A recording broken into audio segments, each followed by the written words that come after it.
it's time to go. Hello, everyone. Hey there, everybody. How you all doing tonight? This morning. Sorry, I got a little bit caught off. I was reviewing some things on the internet just a few moments ago, and then suddenly I glanced over and, oh, it's 10 o'clock. We better start. So we're here starting. Thanks for tuning in. Welcome again to another week of live stream for Coffee Q&A here on the Spro Coffee channel. I'm Jay, and I'm your host for today, answering coffee questions and talking about coffee in general. Yeah, so how's it going? Today is October 19th, 2021. And yeah, it's interesting. Here in Baltimore, as you all know, it's getting a little bit crispy. We're really getting that kind of fall weather. It's cool. It's a bit chilly. Getting that crispiness to the air as the humidity drops. So kind of nice, kind of nice.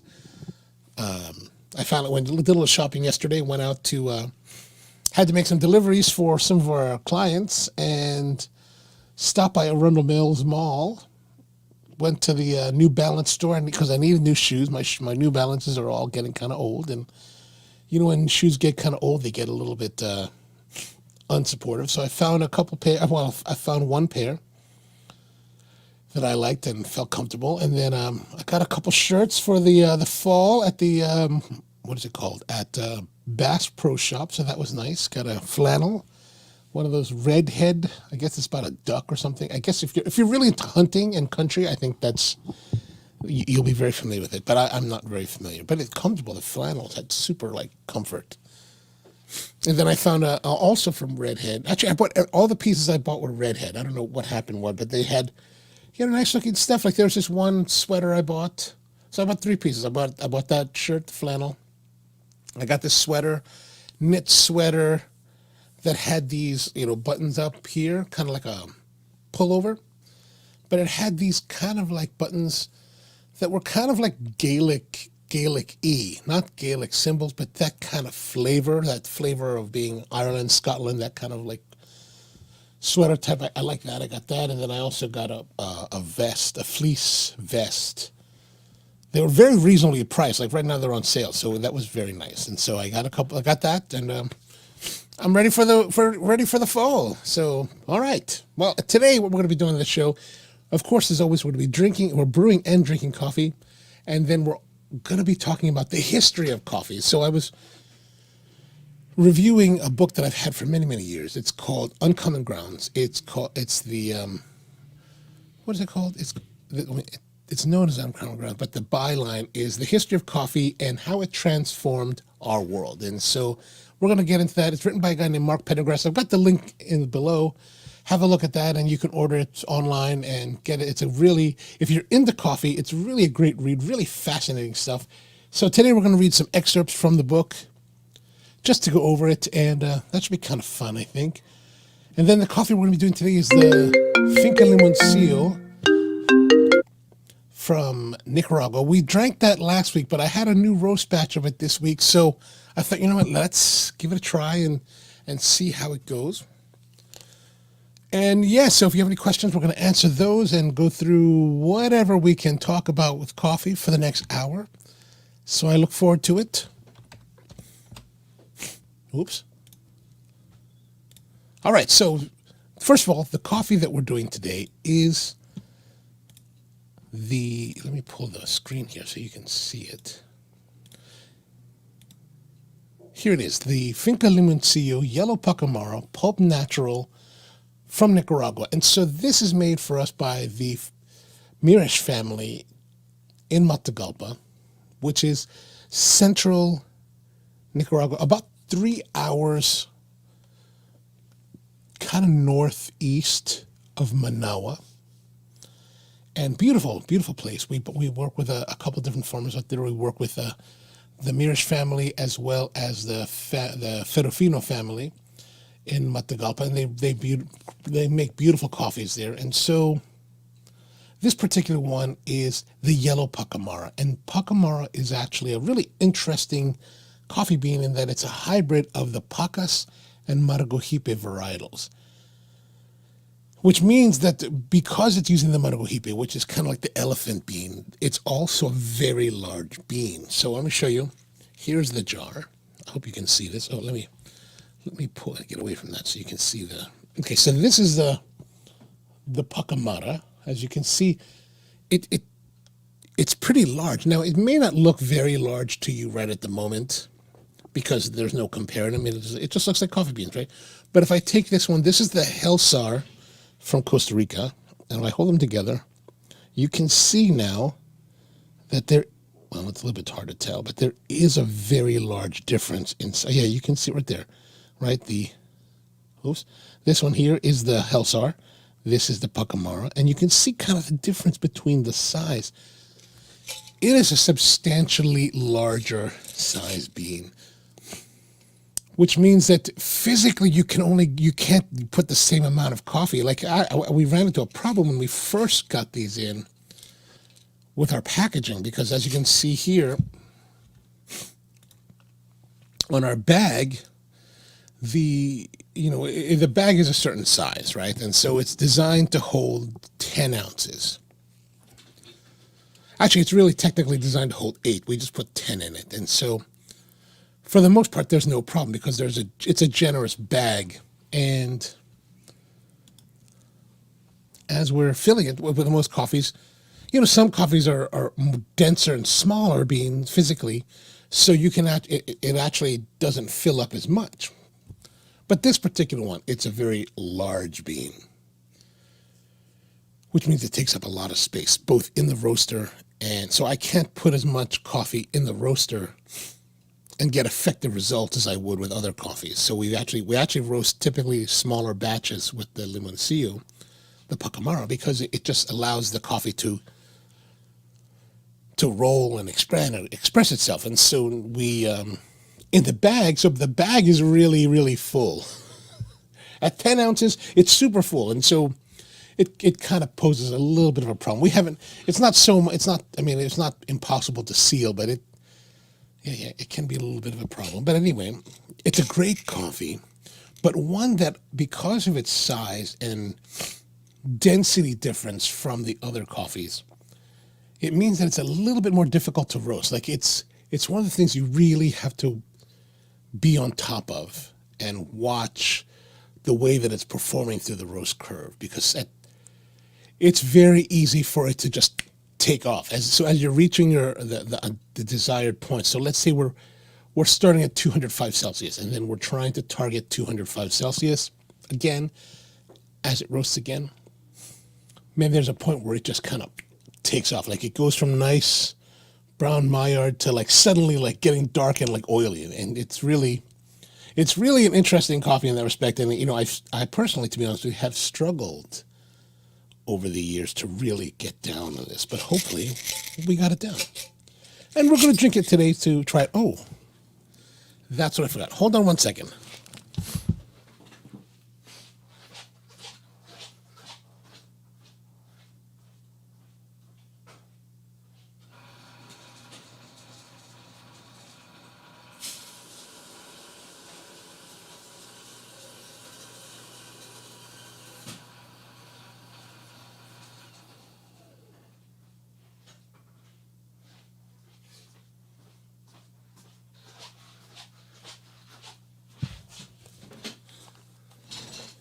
All right. Well, that's a little bit of an embarrassment. I left it on the ground. I left the beans on the scale unground, so I had to run down and grind it. So here we are, freshly ground Limoncillo.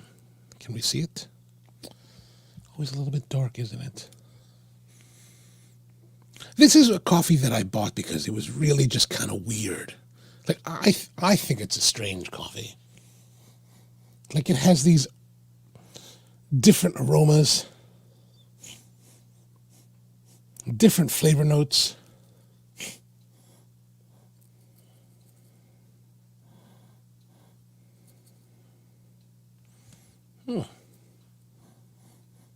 So this one has a very herbaceous kind of character to it. All right, well, then whatever. Today we're going to take this Limoncillo, and we're going to brew it in the Hario V60. And we've talked about the Hario V60 in the past. I think we've even brewed with it a couple of times. And as you know, I'm a little bit more critical of the V60 because it requires a lot more skill and attention to use and make really nice quality coffee, whereas other brewing devices are much simpler and require less effort. It requires less attention to detail. All right, so here is the Hario V60. I got this one in Japan. This is their clear plastic one. I just like it because it looks cool. I think the clear is cool. I use this one. This is the one that I actually use on a regular basis. So it's starting. It's maybe hard to notice on screen, but it's starting to get a little bit of maybe scratchiness to it. But as you can see, it's a vortex. There's this ribbed vortex and one single orifice here at the bottom. This is both I think it's both the best thing about it and also the worst thing about it. The open flow allows you to go as fast as you want. And I noticed a lot of coffee shops, third wave coffee shops in the past have used the V60, and they're brewing in a minute and a half, and you're just like, there's just no way you're getting the proper extraction out of that. And in many respects, it's just basically a house of cards. You're just giving a lot of show. It's in many respects, it was used as theatrics to give people the impression they're getting something of quality when really they're not. And I think that was a big problem that I have with it, because some of these darling coffee shops would do that, and I was like, that's just not the craft.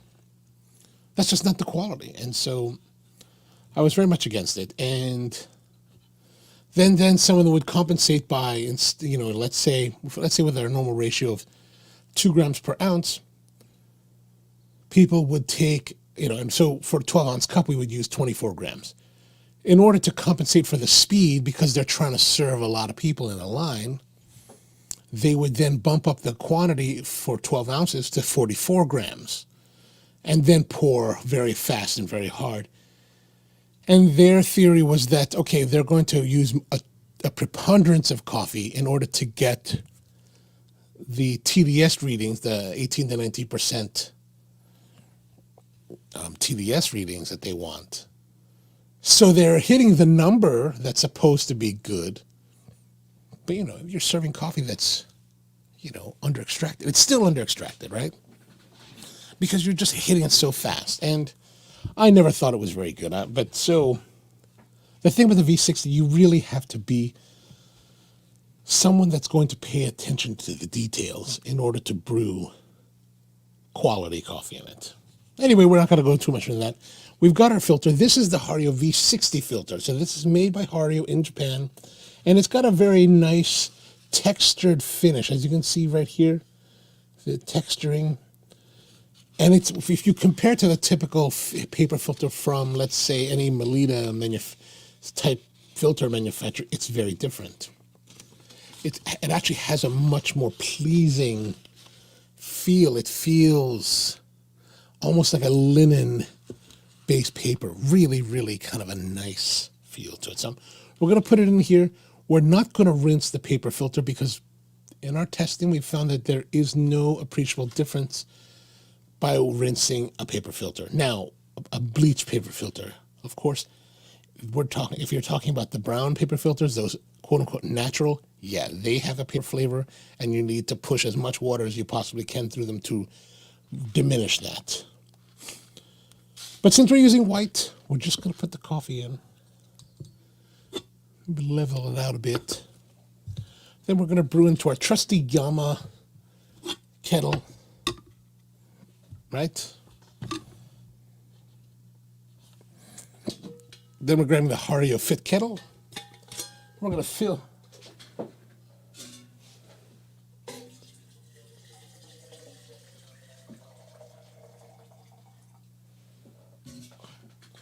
Going to fill that up with some water here.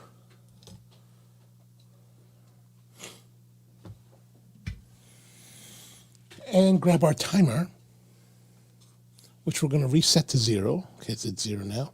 And then we're going to start to brew by adding water. And we're just going to wet the top. We're going to wet the coffee down.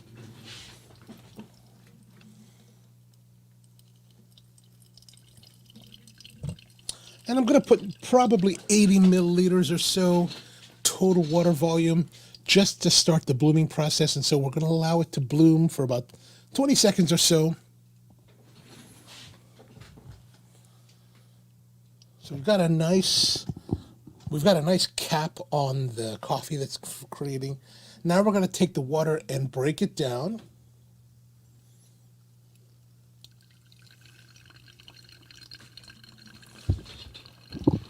Now, like I said, so we showed you earlier, the V60 has the larger orifice at the bottom, which means that you really have to have good control over your coffee, over your pouring, and the way that it brews. A lot of this is also going to be determined by how much resistance you're creating to the water flow based on the grind setting, right? So the finer the grind, the greater the resistance, and that's what you're trying to do there. Oh, Mark, how you doing there, Mark? Welcome to the show. We're brewing the Finca Limoncillo, the yellow Pacamara. Same one as we brewed last week, but this one's a newer batch. We just roasted this. I just roasted this yesterday, actually. And doing it here in the V60. Trying to do a nice job on it. But like I was telling everyone, it's got this really interesting herbaceous character on the nose for the dry fragrance. And I've always found this coffee to be really interesting and different. Like, is it to be honest with you, there's a difference. Like some people ask me, like, oh, well, what kind of coffees do you like? And I was like, well, there's a difference between the coffees that I like and the coffees that I buy. I like all the coffees that I buy, but for different reasons. And like this Limoncillo is one of these coffees where, like, would it necessarily be my first choice as a personal drinking coffee? Like if I was drinking at home solely for pleasure? Maybe not. It's got this strange herbaceous nose to it. It's got just interestingly different kind of flavors, kind of a light funkiness to it. So it's not necessarily one that I would think is like totally to my interest as a person, on a personal level. But it's one of those things where it's an interesting coffee. It's a nicely done coffee. It's a quality coffee. It's made pulp natural, and it's a yellow Pacamara. So there's a lot of factors that go into it. What the idea for us is that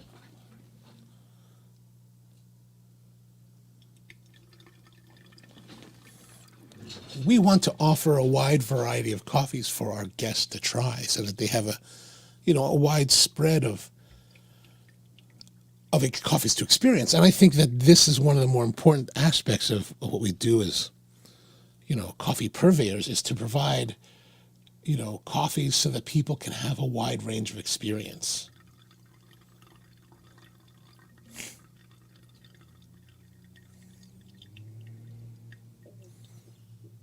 We're almost there.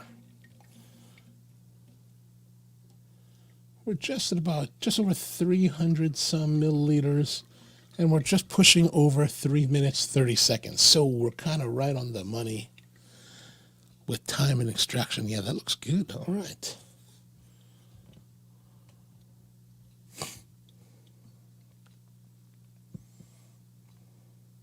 So how you doing today, Mark? Anything interesting? How's the quest for the water? For those of you who are watching on either live or on the replay, Mark's been on this quest to improve his water conditions at home.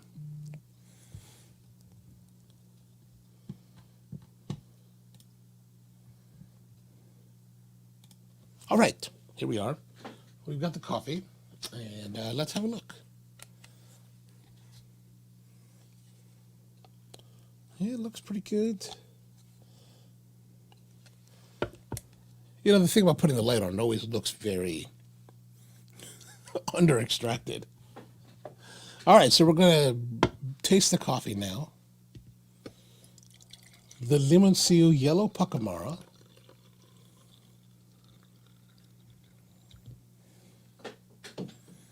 In the Bodum cup.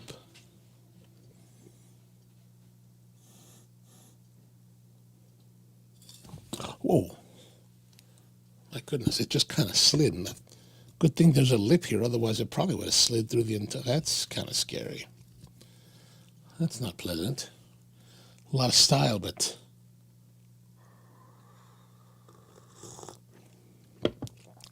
And Mark's saying, I'm good, water's great, and I'm now perfecting my pour-over technique. Oh, nice, nice. What kind of things are you working on for your pour-over technique? All right, so again, here's this kind of like, this is just unsettling. Look at that, look at that. That's unsettling. I think maybe this is not designed to hold this much liquid.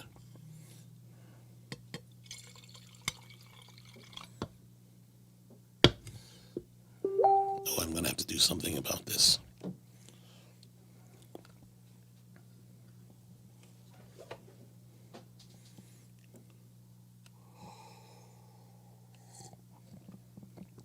All right, so this is a... Yeah, it's got this kind of dry character to it, kind of like pine nuts that I'm sensing. And definitely very herbaceous, maybe even like rosemary-ish. But not necessarily the flavor of rosemary, maybe that kind of like when you eat the rosemary, you get this little bit of dryness on the palate. It's kind of like that.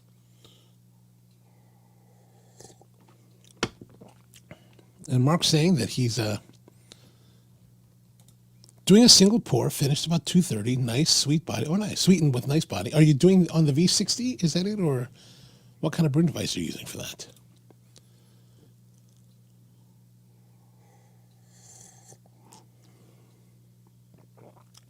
Yeah, that's pleasant. That's a pleasant, fun, light-bodied.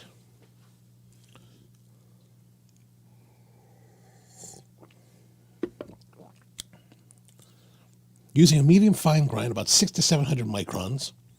Oh, nice, nice. I like that. I like that kind of exacting.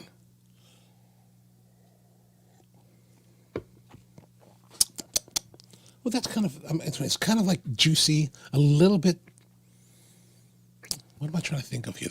I want to say that it has a bit of citrusiness to it, kind of like...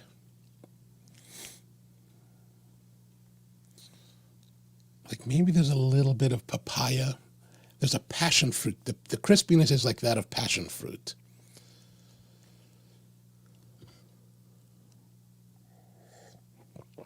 It's a quirky coffee, I think. Quirky. Ah, yes, V60, but origami is arriving to... Oh, excellent, excellent. Oh, I'm interested to see how that turns out for you. I haven't tried those myself yet. All right. So what else are we doing today? So that's the Limoncillo. It's starting off nicely. Let me get this out of the way. So today's topic we're going to be talking about is, the history of coffee. And the history of coffee is really interesting in that no one really knows where it came from. Like the popular story is about Kaldi and his goats. And Kaldi was this young boy who worked for his father, who was a goat herder in Ethiopia. Well, at the time I think it was Abyssinia, which is now modern day Ethiopia. But we'll just say Ethiopia for all intents and purposes.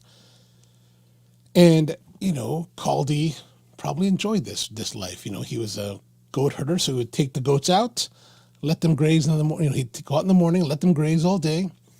Nighttime comes, he comes home. And at the time he could do whatever he wants.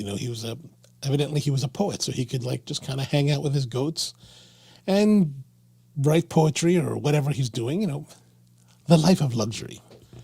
Not too bad, a goat herder. And so evidently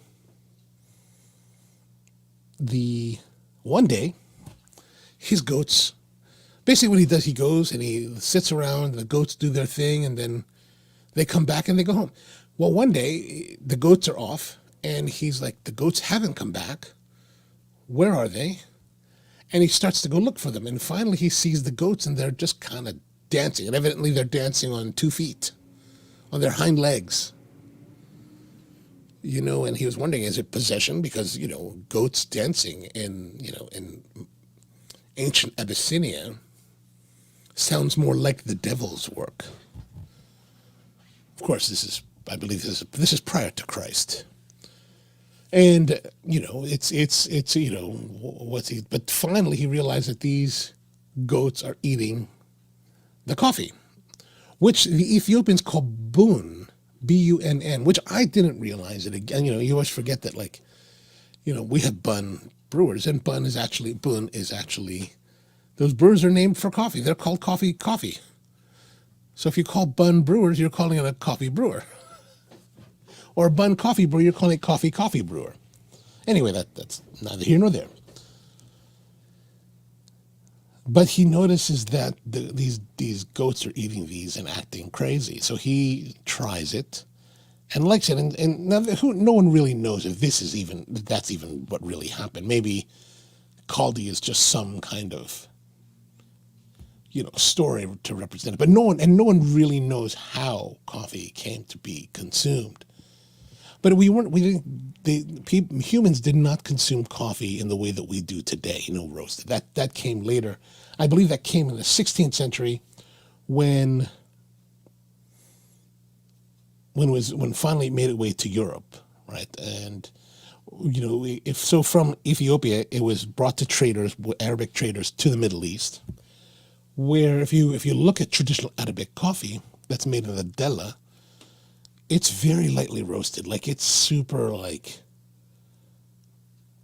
people complain in Western cultures about the first crack, the really, really light roasting. I mean, it's not even to that point. It's barely past the coloration point. So it's very, very different, but this is how they drank coffee. And so this is where they started drinking coffee, and they brought it there.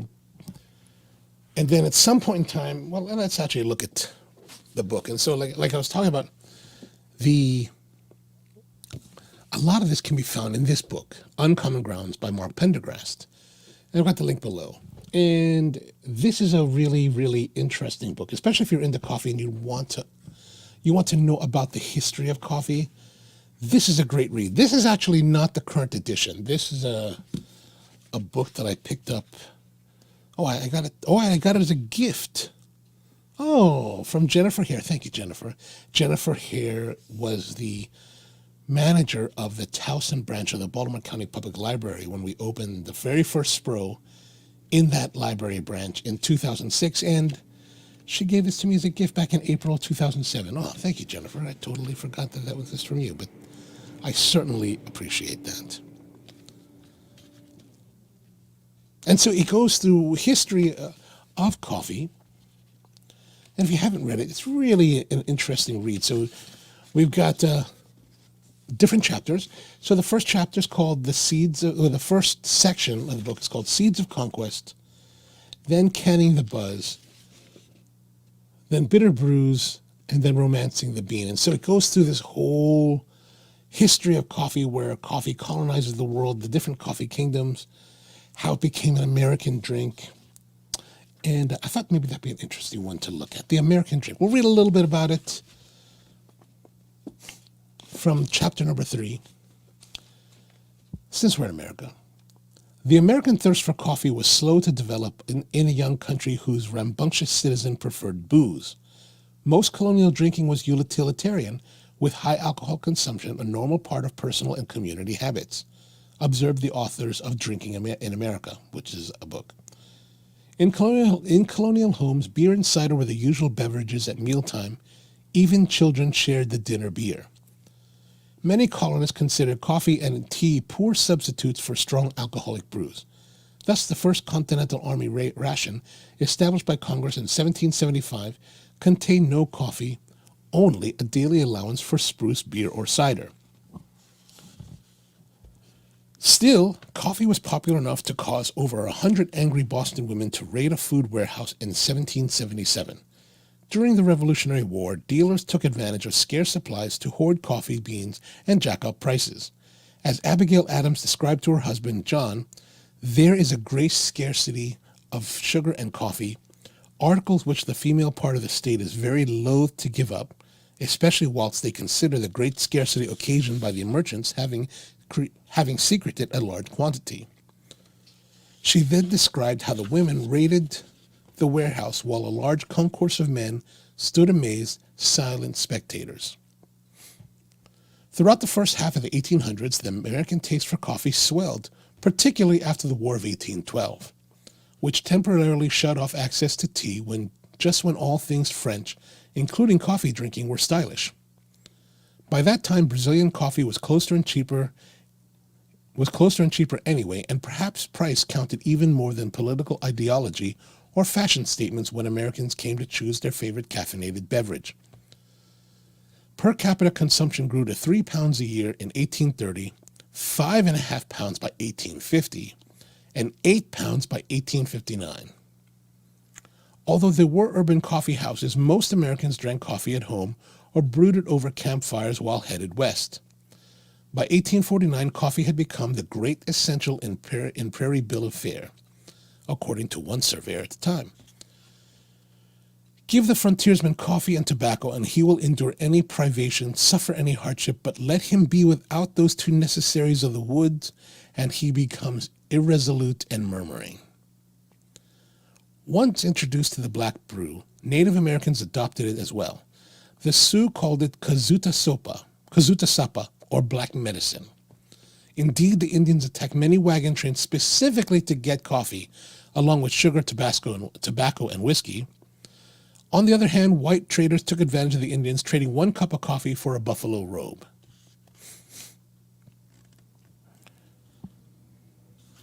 Interesting. So that's from the chapter. Let's look at some.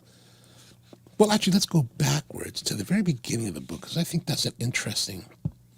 Let's go look at the stories of how coffee really started from the first chapter, Coffee Colonizers of the World. And for those of you who are joining us, thank you for joining us. Really appreciate you. And if you're watching us on the replay, we appreciate you being here as well. If you have any questions about coffee, drop them in the comments below. Happy to discuss anything about it. We are talking about the history of coffee and reading excerpts from Mark Pendergrast's Uncommon Grounds. If you haven't bought it and you're interested about coffee and its history, it's really great reading.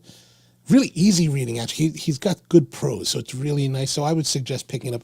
There's a new edition that came out in 2019. This is the old one that came out when? This is at least 2007. I was gifted this in 2007. This is the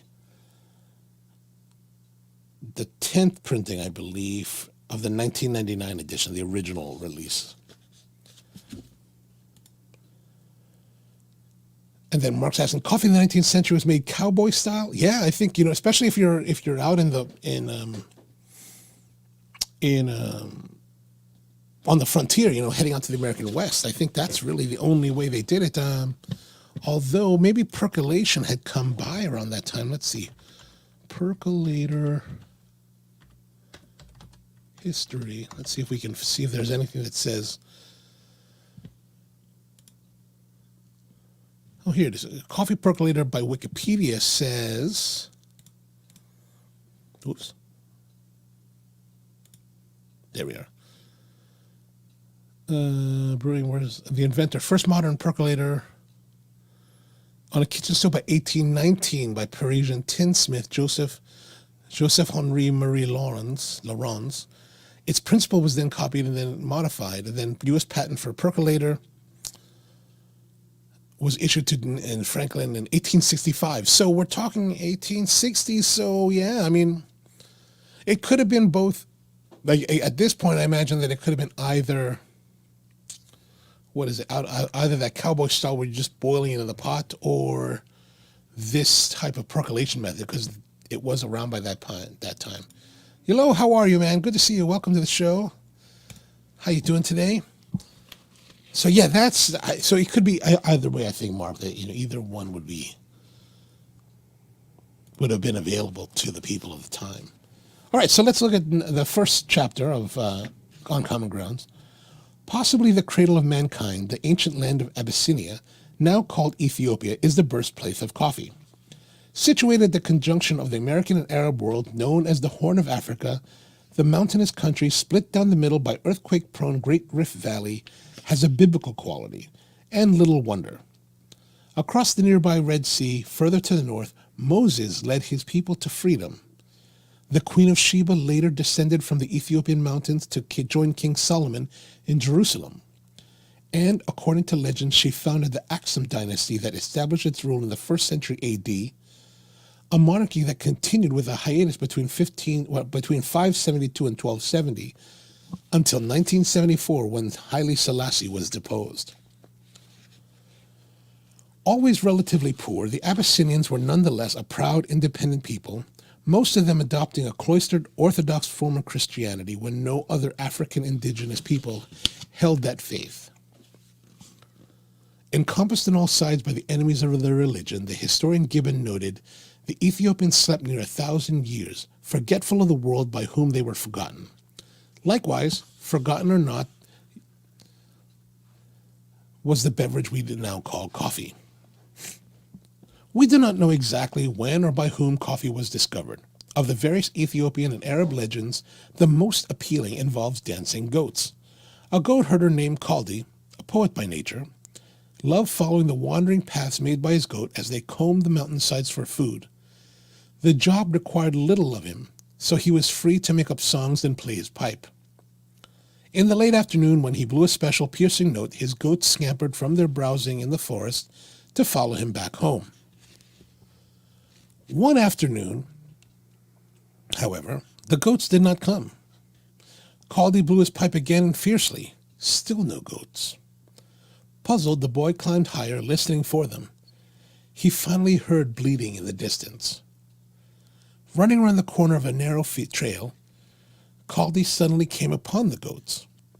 Under the thick rainforest canopy which allowed the sun to sift through in bright sudden splotches, the goats were running about, butting one another, dancing on their hind legs, and bleating excitedly.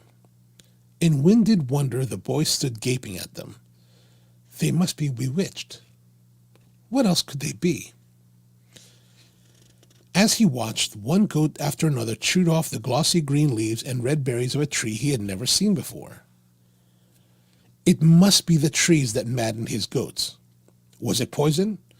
Would they all die? His father would kill him. The goats refused to come home with him until hours later, but they did not die. The next day they ran directly to the same grove and repeated the performance. This time, Kaldi decided it was safe for him to join them. First, he chewed on a few leaves. They tasted bitter. As he masticated them, however, he experienced a slow tingle moving from his tongue down to his gut and expanding to his entire body. Next, he tried the berries. The fruit was mildly sweet, and the seeds that popped out were covered in a thick, tasty mucilage. Finally, he chewed the seeds themselves and popped another berry in his mouth. Soon, according to legend, Kaldi was frisking with his goats.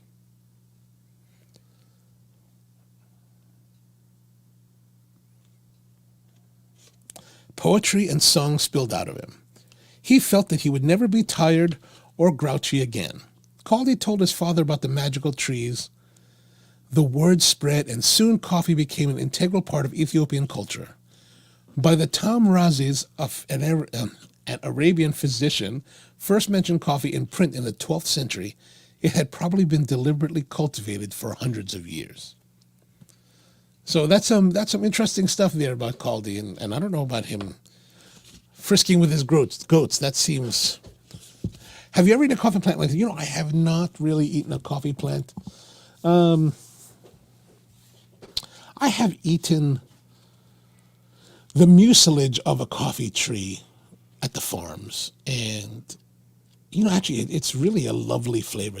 It's very, to me, it's very reminiscent of grape, like eating the pulp from the grape. So it's a really, really thin layer that surrounds it. And one of the best ones I've ever had is actually eating the mucilage from the geisha trees that are cultivated at,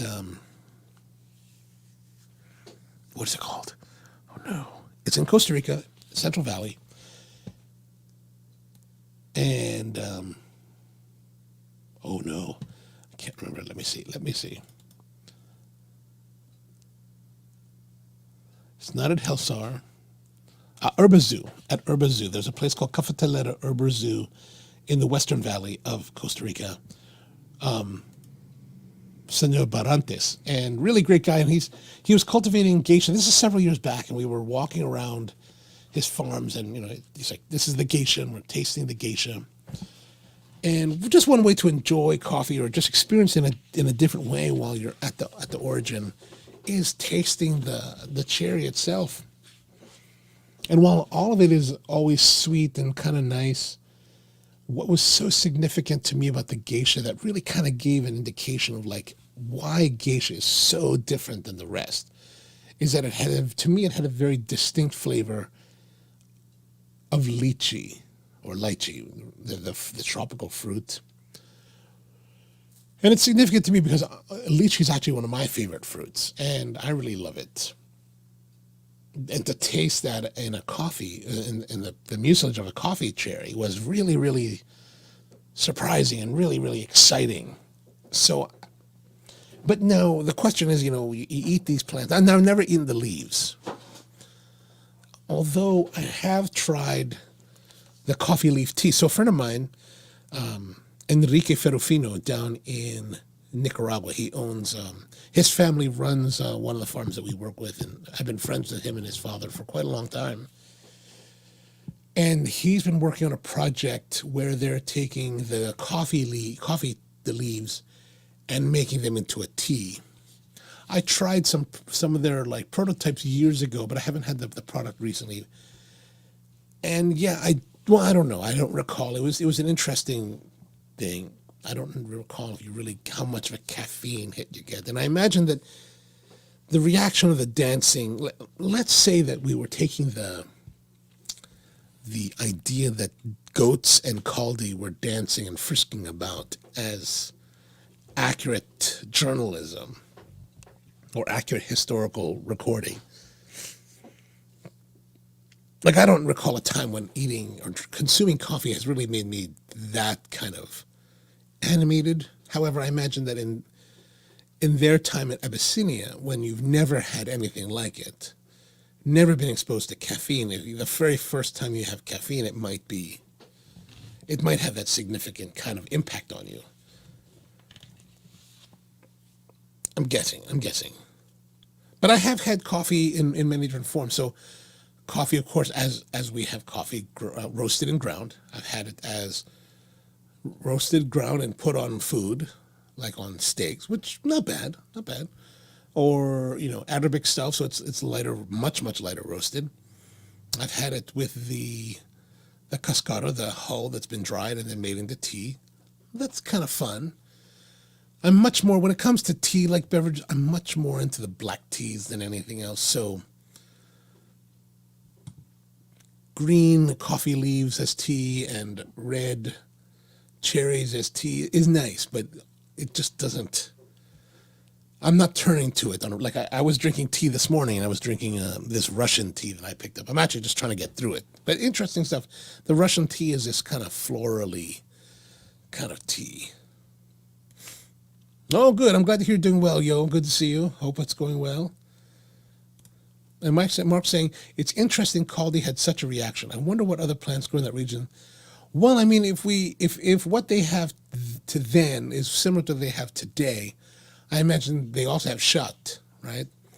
Which I have personally not tried yet, mainly because I haven't really found anyone that had any during my travels. And I haven't really pushed hard to get any. I would be interested to see what it was like. But evidently they say that the shot has a narcotic effect. Maybe he really had shot rather than coffee. That would be my guess. All right, let's see what else. Let's see what else we might find interesting here to review in the...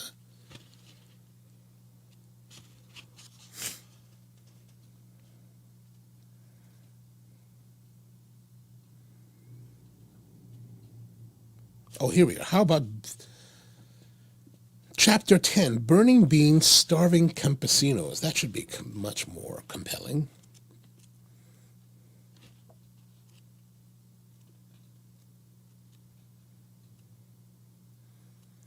I haven't read this in such a long time. Makes me kind of want to read it again. All right, here, Burning Beans, Starving Campesinos. The world's interlocking economic system pulled everyone down when it crashed in 1929. And coffee people, several million of whom relied on the plant and its berries for a livelihood, were no exception. The story of how coffee growers, importers, and roasters survived the Great Depression offers a microcosmic look at how the economic chaos affected the globe. For some, the crisis created opportunity. For others, it meant bankruptcy, despair, or even death. But for millions of Brazilian coffee beans, it meant a holocaust. The Coffee Inferno. The worldwide economic slump in the 30s spelled disaster for coffee producers. In Brazil, the crash signaled the end of the country's old republic and the unquestioned domination of the coffee oligarchy. In 1930, after a rigged election put Julio Prestes in power, an October military coup replaced him with Getúlio Vargas, a politician from southern Brazil. Surprisingly, even the coffee kings of Sao Paulo welcomed the revolt, since the faltering government had failed to rally around coffee valorization at all costs. The price of coffee tumbled from 22.5 cents a pound in 1929 to 8 cents 2 years later. Whoa. In 1930, 26 million bags of coffee sat in Brazilian warehouses, 1 million bags more than the entire world had consumed the previous year. In such desperate situation, any change seemed better than continuing along the same path. Vargas, a short, stocky lawyer with a ready smile and a pragmatic bent, was to rule Brazil for an unprecedented length of time. Chewing contemplatively on his ever-present cigar, he presented a facade of a calm, friendly listener who genuinely cared for his country and its problems. Unlike other Latin American dictators, Vargas generally practiced moderation rather than terror. He quickly banned new coffee plantings, though that seemed hardly necessary since no sane farmer wanted to grow more coffee at such low prices. Vargas also appointed a military governor in Sao Paulo who immediately alienated the Paulistas by decreeing a 15% wage hike and distributing some land to revolutionary veterans. Vargas infuriated coffee shop owners by cutting the price of a cup of coffee in half. Oh, I'd be upset with that too. To consolate the coffee growers and sellers, Vargas appointed Jose Maria Whitaker, a Paulista coffee banker, as his Minister of Finance. It is absolutely necessary to return to unrestricted trading, Whitaker announced, while first removing the nightmare of the formidable coffee stocks. The government intended to burn the massive coffee surplus, but only so that the market could revert to the time-honored law of supply and demand. In the first year, the Brazilians destroyed over 7 million bags of coffee, worth some $30 million, and they still had millions more bags clogging their warehouses. Foreign journalist Heinrich Jacob first encountered the burning coffee from a low-flying airplane in the early 1930s. An aromatic yet pungent odor was rising from beneath and permeated the cabin. It dulled the senses and was at the same time actually painful. The smell by now had become intolerable, and the fumes had produced a ringing in my ears. It seemed to sap my strength. Jacob subsequently met a distraught former coffee grower, now bankrupt, who declared, "Coffee is our national misfortune." He produced a small box with a glass cover containing the broca do café, the coffee borer, that had begun to attack beans about 10 years earlier. Well, borer has been around since 1919. Wow, that's a pretty long time. Nothing could be done to resist the onslaught of the broca. If the government really wants to save the country, it will take up loads of the eggs of this beetle in airplanes and stir them far and wide over the plantations. Well, he wants to, spread the broca? That's crazy.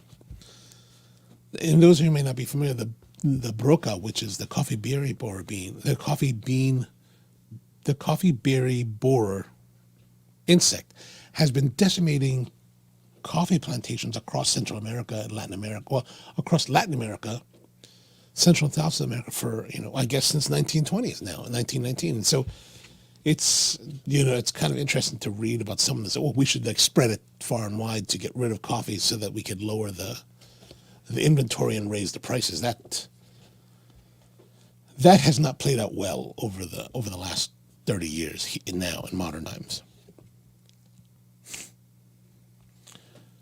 In this world of upside-down logic in which planters were paid to harvest and process coffee only in order to destroy it, the Brazilians were desperate. Their scientists and inventors labored to find alternative uses for their surplus coffee. The Minister of Public Works authorized a project to compress beans into bricks to be used as fuel for the railroad.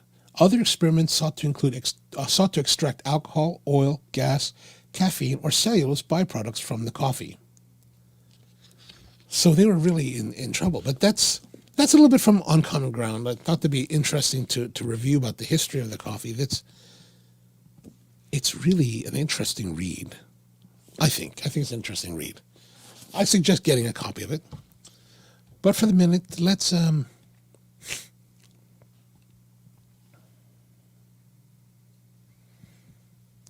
see what's going on in the world of coffee and anything that might be that we can touch on.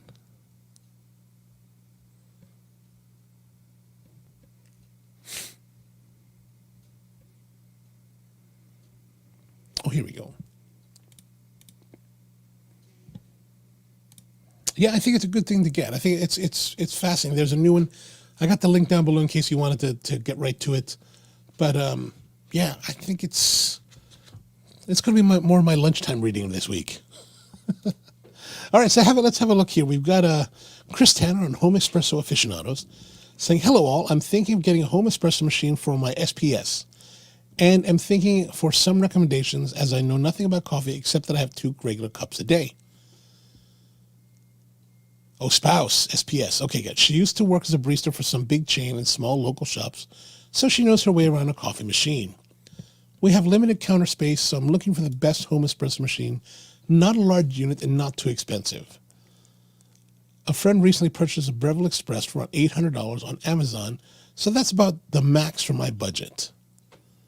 Huh. And then we have, what are people saying? So Gaggia Classic Pro, set 270. This is where I kind of differ from most people, I think, especially in the specialty coffee or in the coffee enthusiast world, is that as a barista in a big chain, so if we're presuming that she worked for Starbucks, we know that they're using those Strata type machines. And, at $800, is the money really well spent to, and maybe Mark, you might have a thought on this, is the money really well spent on these type of manual type espresso? I'm actually leaning more and more towards recommending to people with these smaller budgets and limited experience to go with super automatic machines. And I think super autos are really maybe the ideal way for a lot of home people to have espresso experience. Like I received a message from a friend of mine on Instagram. Let me look it up here.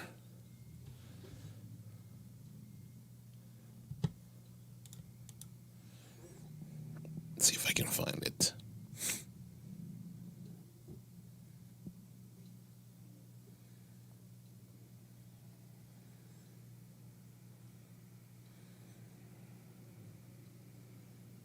Yeah, so a friend of mine messaged me a couple weeks ago, and he's like, "Are you able to point me in the right direction to purchase a Lilith Elizabeth?" And the Elizabeth is a nice, I think is a nice,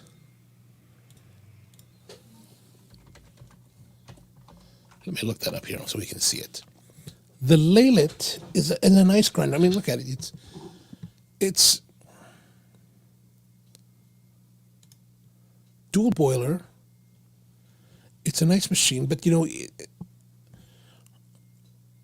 I haven't personally used the laylet. It looks like it has all the right things if you want a nice, and it's at the good price point. I think if you're going to buy an espresso machine in the manual world, $1,500 for the espresso machine. This one's like 16 or $1,700.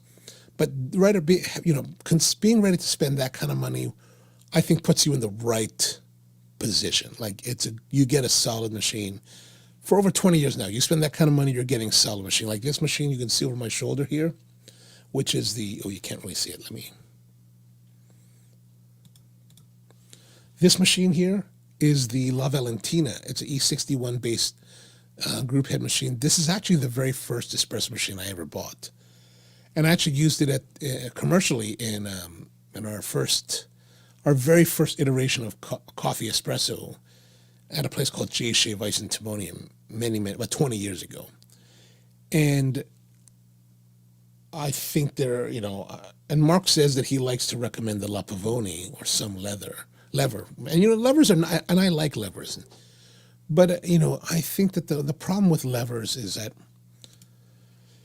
especially for the newbie enthusiast, it's a lot. I think it's a lot to really get into. And I think that, so right now, as I said to him, hey man, so what's your total budget for the machine and grinder? And how serious do you want to get about making espresso? His reply was, well, right now I don't have the space for a good maker, but I am remodeling the kitchen soon, so it'll probably be ready in my near future. And he's looking for about $2,000 for a coffee setup, which is, for $2,000, I think you can make yourself a really nice home setup. But here's what I wrote back to him. I said, the reason I ask is because going the manual espresso making route does result in the best quality espresso. However, the learning curve is steep and takes a bit of time. If that's the path you want to take, cool, as I think it's the best way. That said, I have many friends who enjoy espresso and milk drinks that use super auto machines and are very happy with them. Super autos take less time to learn and how to pull different the super auto machines take less time to learn how to pull decent shots and cannot currently deliver the same quality as hand pulled by someone with experience. But it's the experience part that counts the most. And so it's really, to me, it's always a question of like, you can spend the money on these kind of machines. And I think, looking at the specs of this like laylet I think it's a handsome looking. I dig the whole idea that it has this digital readout. $16.99, dual boiler, 2-bar steam pressure. Well, everyone should have 2-bar. Built-in PID, programmable time shot button, programmable shot buttons, that's good. So it has all of the features that you probably want. And if you can spend that kind of, but the question is, are people really willing to put the time and effort in to learn how to make quality coffee? And it's not an easy journey. Like a lot of people think that we spend the money on a machine and you can make great coffee really easily. It's not, and unfortunately that's not the way it is, especially if you're using something like this, the laylet, and that's not just to sing out the laylet, of course, any kind of machine that's manually done requires a lot of practice and time and effort and money. Well, I don't know if you saw this, Mark, but there was somebody the other week or the other day that was talking about, espresso machines, like how he had gone across America and, tasted all these coffees in coffee shops, and he has determined that the Slayer is the best espresso machine out there because he's had the best results of them. And I think there's something to be said for that. However, in order to get to that level, like I provide an example, one of the very best espresso shots I've ever had was made on a Slayer. Actually, it was so good to the point that I thought maybe I should be buying Slayers, right? And Slayer offers an incredible amount of control. The thing is that it's everything behind it that made that possible. The ownership of this place is a buddy of mine, but he's very much a stylistic guy. He's super big picture. Like he's the guy with the money and getting the money and, wants to make everything look stylish. And he's not really about the coffee quality. So if it was just him and he had everybody like-minded running the company with him, it wouldn't be very good. It would look great, probably perform great on paper, but the quality of the coffee would be, just average. In this particular case, at this particular time in this company's history, the director of operations was a friend of mine, and she's very, very focused on coffee quality, customer interaction, customer experience, everything just to be perfect. The green buyer and roast master, another fanatic about coffee quality, who has built relationships with coffee farmers around the world, especially in Central America, and is just super fanatical about getting quality coffees, providing quality coffees, roasting quality, and getting it out. So all these factors go into play to this one shot of espresso. That no matter how so it's their combined efforts that not just allow. Okay, so the Slayer has all this capability. How much of that capability do you take advantage of? Because in order to adjust all those parameters and fine tune the machine to the coffee means that you've got to expend a significant amount of time and effort just to program that machine, just to find the right parameters to exploit for that coffee. And as that coffee changes, you have to continually do that. So not only are they buying high quality coffee that is pricey and then roasting it, they're also burning it in the machine to make it sing at the level they want to sing. So it's a tremendous amount of effort in order to get that level of quality. So, these guys that are talking about, the Slayer is awesome. Yeah, the Slayer is awesome. But in order for you to get to that level, you've got to be super awesome at everything else. And if you're the kind of guy buying a pound or two at a time from, let's say, 1 week you're buying Intelligentsia, the next week you're buying Blue Bottle, and you're buying all this, and you only got a pound of it. Well, you know what? I know these guys were burning over a pound just to tune their machine in, probably on a daily basis. So the commitment has to be very high, and no home enthusiast wants to burn a pound of coffee just so they can get one shot out of it while they're tuning it in, right? And so Mark's saying, do they have one at ceremony in that new mill? I think so. I've been to that ceremony a number of times because my buddy owns a place called Heritage. So if you're interested in Filipino food, there's a place called Heritage Kitchen in the Whitehall Mill here in Baltimore. Ray has been a buddy of mine for many, many years. He's a fine dining chef who he was the executive chef at the Roy's here in Baltimore for many years. He does beautiful Filipino food, so I usually am in Whitehall Mill just for his food. There's also the Local Oyster. Local Oyster?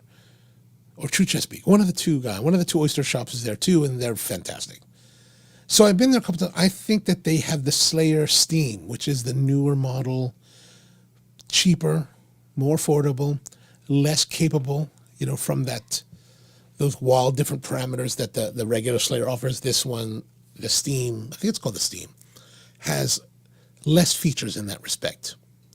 But I think it's very stylish. And yes, so I do believe ceremony has that. But like I said, it takes heavy duty commitment in order to take a full Slayer or any machine and really make it sing. Like I was at a place, one of my hosts for when I'm judging in Saudi Arabia for the Saudi Arabia Barista Championships, the coffee championships. One of our hosts is a company called Sulalat, and Sulalat has their place called Varietal Cafe, and you can look it up online. It's called Varietal Cafe or Sulalat, Sulalat. Actually, let me look that up here. I will show you what it looks like.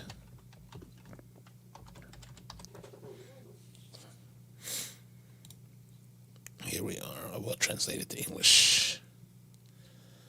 So this is Sulalat's website.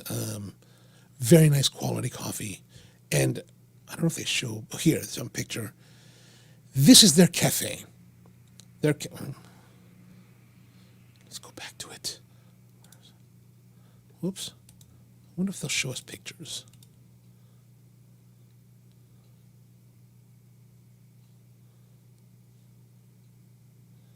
I guess they don't.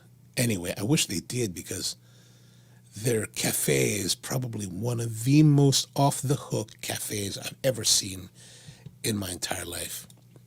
Oh, yes, love heritage. Yes. Ray is definitely super passionate. I love Ray. I love Ray. Maybe they have some on their, let's see their Instagram account.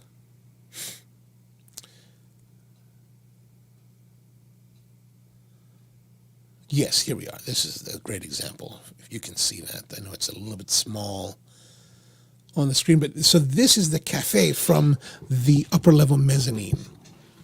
This cafe is over 10,000 square feet. As you can see here, it's insane. It's insane. When I'm there, their bar, this is the bar area, right? This is the bar area here. Big roaster here. They've got two 170 and 135 kilo. Oh, the high-tech roasters that have the air blowing through them. I can't remember the name of the roaster at the moment, but anyway, super high-tech, super roasters, right? And anyway, so their bar, I wish we had, maybe they have closer outside the bar. Yeah, here's another angle from the bar.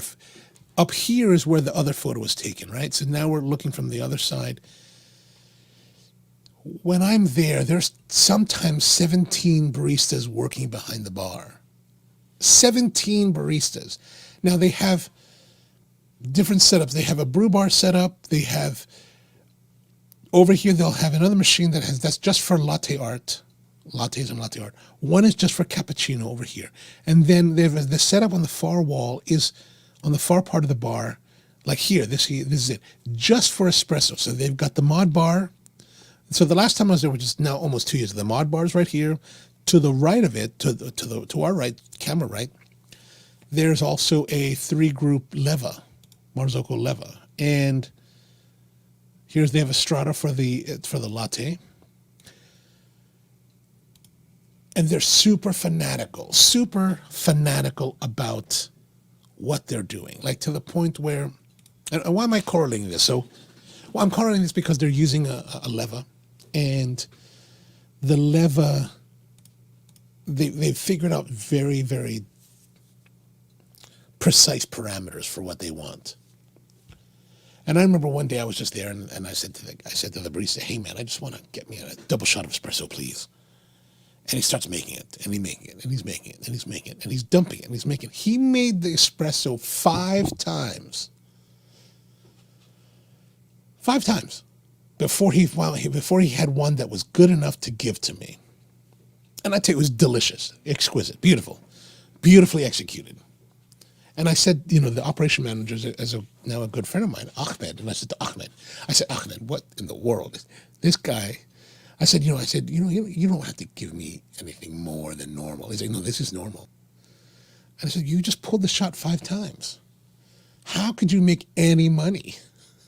If we presume, let's just say we presume cheaply. Let's presume that your shot costs you 50 cents. Each double shot is 50 cents. Actually, for Spro, it's actually more like closer to $1 per double shot, our cost. But let's say 50 cents. You've burned 5 double shots in order to serve me one that you're not even charging me for God's sake. Although I'm happy to pay, but they just weren't. And I said to him, so you burn 5, so that's at least $2.50 in cost for maybe, I don't know what they charge, maybe $3, $4 at the most. So you're not making any money now. Probably even in the red, in the negative for it. But he was like, this is what we do. We want it to be the best. And that's the kind of commitment that it takes in order to really deliver high quality coffee. And so a lot of these, a lot of the home enthusiasts that talk about things like that guy with about the espresso, about the Slayer, it's like, yeah, the Slayer's a great machine, but it's not the answer. It's not the only answer. The answer is in the commitment. how much are you willing to expend in order to get that perfect espresso to come out. And so, yeah. All right. That's it. Any questions? Drop in the comments below. Otherwise, if you're watching the replay, thank you very much. We've been here now for over an hour, so it's time for me to get back to work. Thank you for tuning in. Really appreciate it again. If you have questions, drop them in the comments below. I will answer them next week on next week's episode. We will be here again every Tuesday at 10 a.m. Eastern time. So please come on, join us. Bring some coffee. Bring questions. Whatever you want to talk about, whatever subject you're interested in, let me know. All right. So thank you very much. If you need coffee, links are down below. SparrowCoffee.com. Yeah, you know the drill. All right then. Until next week, have a great one.